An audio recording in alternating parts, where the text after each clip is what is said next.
boa tarde. É com imenso prazer que apresento aqui o filme do Paul Vecchiali.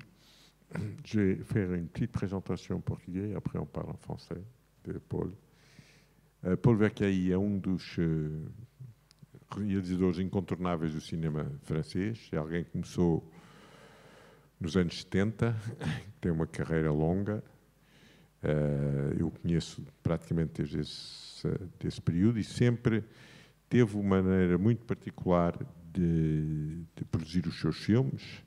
E, inclusive, teve filmes que tiveram um grande sucesso, teve filmes depois que ele próprio teve dificuldade em produzir, mas continua a produzir. Um dos filmes dele, por exemplo, Femme Femme, foi um filme que foi, para Pasolini, era um dos filmes mais importantes do cinema francês. E, portanto, há alguém que, ao mesmo tempo, foi produtor de uma série de cineastas franceses muito importantes, e Jean-Claude Guillet e muitos outros, Jean-Claude Biet e outros, e muitos outros. E pronto, temos aqui, on va présenter ici, agora falo em francês, je parle en français pour parler de ce film.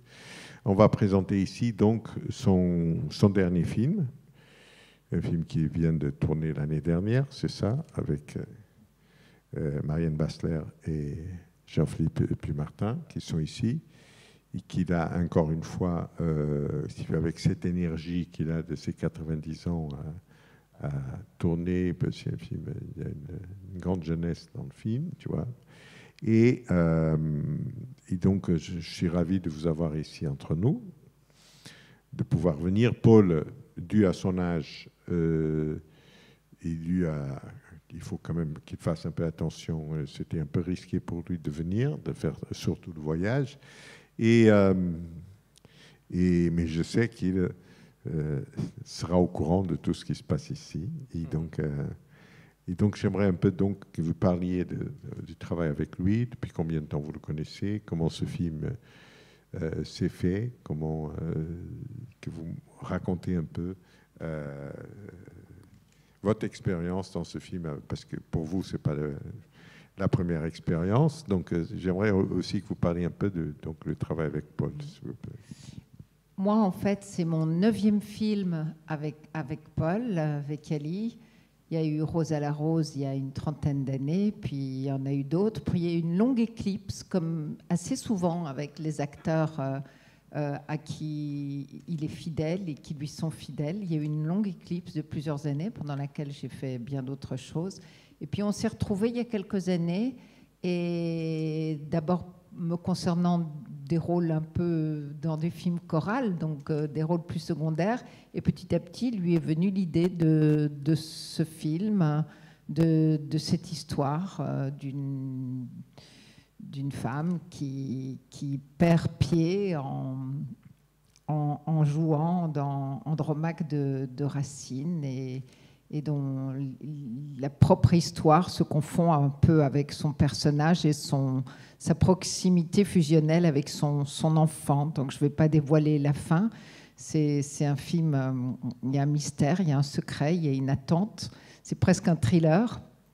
Et voilà, la manière de le préparer, ça a été la danse, le chant, parce qu'il y a une scène de danse. Et pour moi, ça a été ma manière à moi de rentrer dedans, de m'approcher de Fabienne Bab, ma partenaire féminine.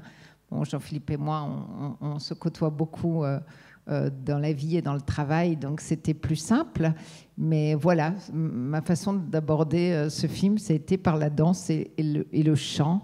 Et c'est une histoire qui est très personnelle à Paul, puisqu'elle parle de sa propre histoire, nous dit-il à la fin, au générique de fin. Donc j'essaie toujours de ne pas dévoiler la fin comme il me le demande. Et que dire d'autre ? Non, vous avez tourné un peu chez lui, près de chez lui. Vous avez tourné... On a tourné près de chez lui, dans un château qui appartenait à Gaumont, à Saint-Raphaël, Sainte-Maxime. Et les gens me comprennent ou pas ? Il faut que je Non. Enfin, Non, mais moi, ce que j'aimerais, parce que Paul, il arrive à faire des films comme ça sans. Est-ce que le scénario était complètement écrit? Est-ce que oui, c'est le quelque scénario chose était très écrit. très écrit et est-ce que mais vous avez tourné en très peu de semaines, non? Donc On a tourné en 9 jours. combien? 9 jours. 9 jours. Ouais. 9 dias. Hein? On a tourné en 9 jours et le scénario était très très écrit. Moi, il y a des choses que je voulais changer et dès que je résiste sur une phrase, il s'y accroche, mais bien plus que si je n'en avais pas parlé, quitte à me la faire rajouter si je les zappais après au doublage. Et non, c'était très très très écrit. D'ailleurs, j'ai le sentiment qu'il écrit de plus en plus. Il y avait très peu d'improvisation. C'est ça que je voulais savoir. Vous avez tourné beaucoup avec Paul depuis 30 ans, vous m'avez dit. 9 films. Est-ce qu'il y a eu une évolution dans la façon de travailler ou c'est toujours un peu la même chose ou ça dépend des projets? Je pense que c'est toujours son style, c'est-à-dire il a un sens rare du plan séquence et comment dire, de la musicalité des scènes, un peu comme l'avaient d'autres réalisateurs que j'ai eu la chance de côtoyer, comme Rivette, comme Mocky, qui sont des réalisateurs du plan séquence et qu'on retrouve rarement dans d'autres générations, et notamment à la télévision. Mais c'est un grand bonheur. Et ça, je retrouve toujours chez lui. Cette recherche aussi de laisser de la liberté à l'acteur. Il y a une scène, par exemple, assez longue. Il tenait par-dessus tout à ce que je puisse la faire dans sa continuité. Et non, je trouve qu'il n'a pas changé. La liberté, on l'a dans sa manière de filmer, mais pas dans les dialogues. Les dialogues, parfois on peut changer un mot, mais pas tant que ça. C'est toujours une bagarre parce qu'il a son vocabulaire, ses références auxquelles il tient beaucoup. Donc c'est souvent un langage un peu qui peut paraître suranné, mais en même temps c'est la gageure. C'est des gens qui s'expriment avec des phrases complètes. Mais dans la liberté, on l'a dans sa manière de tourner en continuité, et puis c'est s'adapter aux aléas du tournage. S'il y a le soleil d'un côté, que ça me dérange, il ne décide pas de la manière de tourner d'une scène et il ne s'y accroche pas. Quoiqu'ici, il y a une scène avec une télécommande que je lui tends, c'était très écrit. Malgré tout, son langage cinématographique est très écrit à l'avance, très, très choisi, très... Et il aime bien avoir une espèce de famille qui tourne avec lui, non? Une espèce des acteurs, tout ça. Et Jean-Philippe, c'était la première fois que vous... Non, c'était pas la première fois. Moi, je l'ai connu en fait il y a 35 ans, mais c'était à la Comédie Française et c'était pour le théâtre. J'étais pensionnaire à la Comédie Française à l'époque. Il est venu faire, invité par l'administrateur de l'époque qui était Jacques Lassalle, qui était un fou de cinéma et qui a passé les 3 années où il a été administrateur de la Comédie Française à inviter énormément de réalisateurs pour faire des mises en scène au théâtre. Dont Paul Vecchiali. Donc Paul était venu monter La Parisienne de Beck et c'était passionnant, c'était un travail extraordinaire.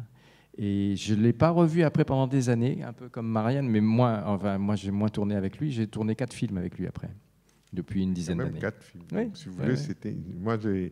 Bon, il a tourné beaucoup avec sa sœur, avec Sonia Saviange aussi à l'époque. Tu vois qu'elle est une actrice incroyable, malheureusement disparue. Et donc, c'est quelqu'un que j'ai l'impression, surtout, moi, je l'ai côtoyé dans les années 70. Déjà, il y avait l'équipe Diagonale, même avec ces metteurs en scène qu'il produisait, tout ça, il y avait une espèce de quelques petits ateliers qui tournaient. En plus, il était traiteur, donc il gagnait sa vie comme traiteur, donc un servant dans les restaurants, etc. Et en même temps, il produisait. Et cet esprit-là est toujours là. Oui, tout à fait, tout à fait. Oui, il travaille toujours avec la même équipe, le même chef opérateur, Botti ici, qui a fait une très très belle lumière. Même quand il s'engueule avec les gens, il est très fidèle. Quand il donne son amour, il le reprend rarement. Et en tant qu'acteur, c'est merveilleux parce qu'on sent vraiment que la personne qui nous filme nous aime. Et bon, parfois c'est compliqué, parfois on ne sait pas très bien qui y voit en nous, mais c'est pas très grave. Il est très, oui, il est fidèle, il est aimant, il est chaleureux, il est vivant, c'est rare, quoi. Il ne se passionne que pour les gens, pour ses films, pour... Je sais qu'il a une espèce d'énorme passion par les acteurs, donc pour vous aussi, parce que tu vois, son rapport au cinéma français, c'est incroyable. Parler avec Paul, avec le cinéma français, c'est quelqu'un qui connaît tout le cinéma français, et en plus c'est quelqu'un qui n'a pas de, si tu veux, il n'y a pas de parti pris. Il peut aussi aimer des metteurs en scène de la nouvelle vague comme des nouvelles scènes exactement de l'autre côté. Il a ses goûts très prononcés. Quand il aime, quand il déteste, il déteste. C'est très précis. Mais c'est surtout cet amour pour les acteurs. Et ça se sent, je pense, dans le tournage, dans les films, dans la façon comme il travaille avec vous. Oui,